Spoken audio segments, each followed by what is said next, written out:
وہ زمانے میں معزز تھے مسلمان ہو کر، اور تم خوار ہوئے تارک قرآن ہو کر۔ السلام علیکم، میرا نام ایاز حسین ہے اور آپ میرا یوٹیوب چینل ایاز حسین آفیشیل دیکھ رہے ہیں۔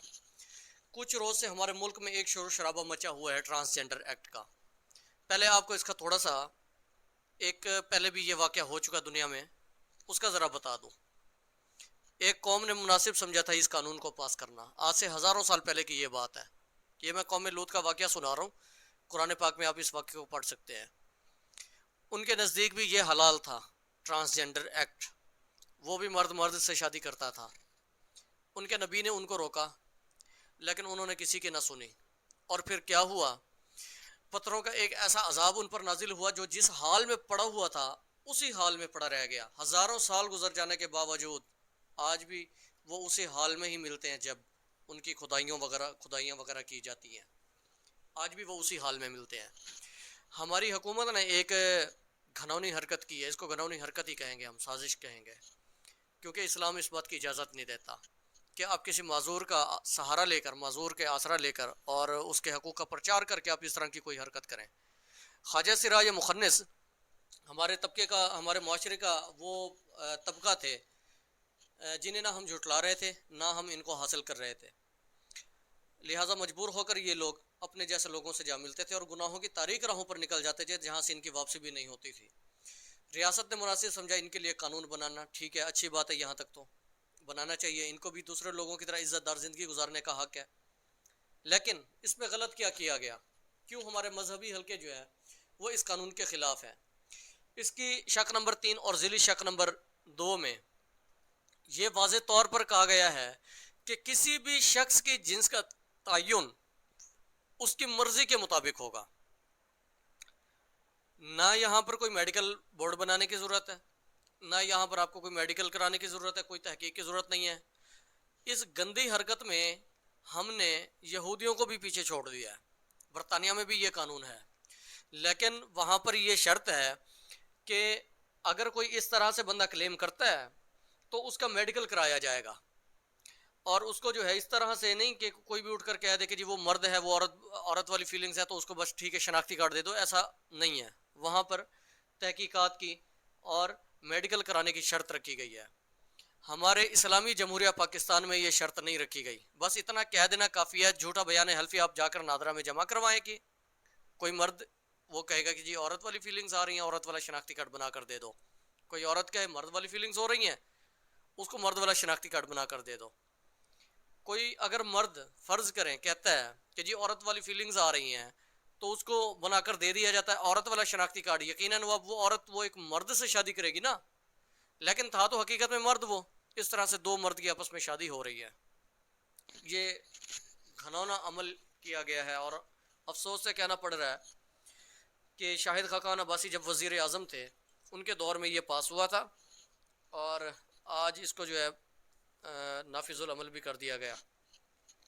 ذرائع کا یہ کہنا ہے کہ نادرہ کے ریکارڈ کے مطابق، اب یہ بات بڑی اہم ہے، سنیے گا ذرا، نادرہ کے ریکارڈ کے مطابق صرف 3 سال کے قلیل عرصے میں 29,000 درخواستیں موصول ہوئی ہیں۔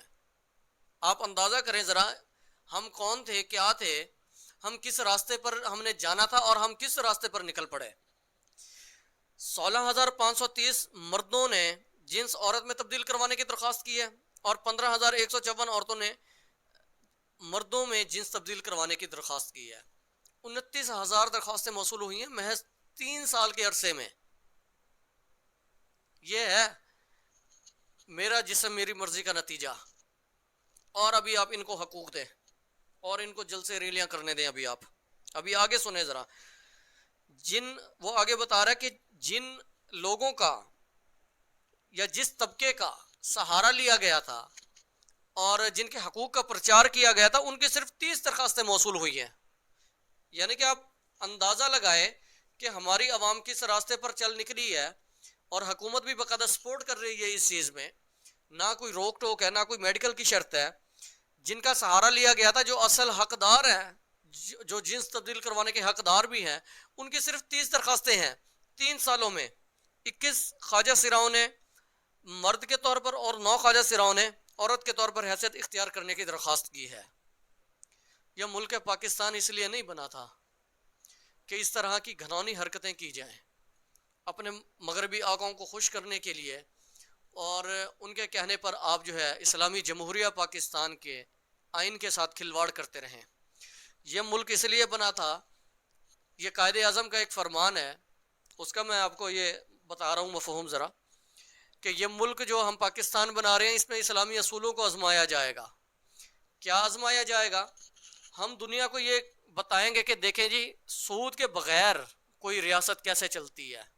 سود حرام ہے نا اسلام میں، تو یہاں سود کا کوئی نظام نہیں ہوگا۔ تو ہم دنیا کو دکھائیں گے کہ تم سود کے ساتھ چلتے ہو نا، سود کے بغیر ایسے ریاست چلتی ہوتی ہے۔ ہم نے مثال بننا تھا دنیا کے لیے، ہم نے دنیا کو یہ دکھانا تھا کہ زنا کے اڈوں کے بغیر ملک ایسے چلا کرتے ہیں۔ ہم نے دنیا کو یہ دکھانا تھا کہ ڈنکے کی چوٹ پر انصاف کیسے کیا جاتا ہے۔ آپ کو پتا ہو کہ آپ کی گردن اتار دی جائے گی، لیکن پھر بھی آپ نے دھماکے دار فیصلہ دیا، ایسے انصاف کیا جاتا ہے۔ ہم نے دنیا کو یہ دکھانا تھا، ہم نے مثال بن جانا تھا لوگوں کے لیے۔ اور ہم مثال بن گئے کس چیز میں؟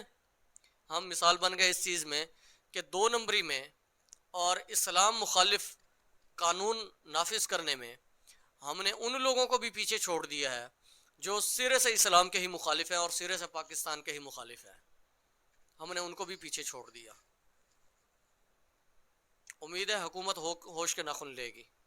اس میں ذمہ دار تو سب لوگ ہیں، صرف حکومت کا بھی قصور نہیں ہے۔ میرے کچھ دوستوں سے بھی بات ہو رہی تھی، وہ کہہ رہے تھے کہ جی یہ ذمہ دار ہیں۔ کس منہ سے؟ میں نے کہا ایک پارٹی کو ذمہ دار قرار دے رہے ہو، سارے ذمہ دار ہیں اس میں۔ بل لانے والا بھی ذمہ دار ہے، بل پر جس نے بحث وغیرہ کی، اور جن لوگوں نے بیٹھ کر سنا، اور جن لوگوں نے مخالفت نہیں کی، اور جو لوگ خاموش رہے۔ اور سب سے زیادہ مجرم وہ بندہ ہے جس نے اس کو جو ہے نافذ کیا ہے یا پاس کیا ہے، حالانکہ اس کے پاس اختیار تھا اس کو ریجیکٹ کرنے کا۔ باقی قانون اگر ان کی کوئی چوری پکڑی جائے اور اس پر کوئی بل آ جائے، وہ ریجیکٹ ہو سکتے ہیں، یہ ریجیکٹ نہیں کیا۔ کیوں؟ اندر سے سب ایک ہے نا، اندر سے سب کی کھچڑی ایک ہی پک رہی ہے، سب کا ایک ہی صلاح مشورہ ہے کہ ایسا ہی ہونا چاہیے۔ لہٰذا یہ قانون نافذ ہو چکا ہے ہمارے ملک میں۔ امید ہے حکومت ہوش کے ناخن لے گی اور اپنے اس فیصلے پر نظر ثانی کرے گی، اور عوام بھی امید ہے کہ اس بل کے خلاف آواز اٹھائے گی۔ میں اس بل کے خلاف اپنا احتجاج ریکارڈ کراتا ہوں کہ ہمارے ملک پاکستان میں ایسا گھنونا عمل کسی صورت قابل قبول نہیں ہے۔ کل کو کوئی انسان کہہ دے کہ جی وہ تو انسانی غلطی سے پیدا ہوا ہے، اس کو تو جانور ہونا چاہیے تھا، تو پھر اس کا بھی سرٹیفکیٹ دینا پڑے گا۔ اور یہ دنیا میں یہ گھنونا عمل ہو رہا ہے۔ میں نے اس پر ایک ویڈیو بنا رکھی ہے، آپ دیکھ سکتے ہیں میرے یوٹیوب چینل پر، وہ ویڈیو آپ کو مل جائے گی۔ دنیا میں ایک ایسا عمل ہو رہا ہے، پہلے تو یہ تھا نا کہ کسی مرد نے کہہ دیا کہ وہ عورت ہے، اس کو عورت بنا دیا، کوئی عورت کہہ رہی ہے مرد ہے وہ عورت۔ پھر ایک وقت ایسا آیا کہ ایک انسان نے اٹھ کر کہہ دیا کہ وہ انسان ہی نہیں ہے، جانور ہے۔ جو بھی اس کو جانور پسند تھا، کسی کو کتا پسند تھا، کسی کو بلی پسند تھی، اس نے اس کا نام لیا کہ جی اصل میں وہ جانور تھا، انسان غلطی سے پیدا ہو گیا۔ حکومت نے کہا جی ٹھیک ہے آپ اسی طرح سے زندگی گزارو۔ یہ میری ایک ویڈیو بنی ہوئی ہے یوٹیوب چینل پہ، آپ دیکھ سکتے ہیں وہ ویڈیو۔ یہ تو ابھی ابتدا تھی ٹرانسجنڈر ایکٹ، ابھی آگے دیکھیں کیا ہوتا ہے۔ امید ہے آپ کو ویڈیو پسند آئی، کوئی ملتے ہیں اگلی ویڈیو میں۔ چینل کو سبسکرائب کرنے کی ریکویسٹ ہے۔ اللہ حافظ۔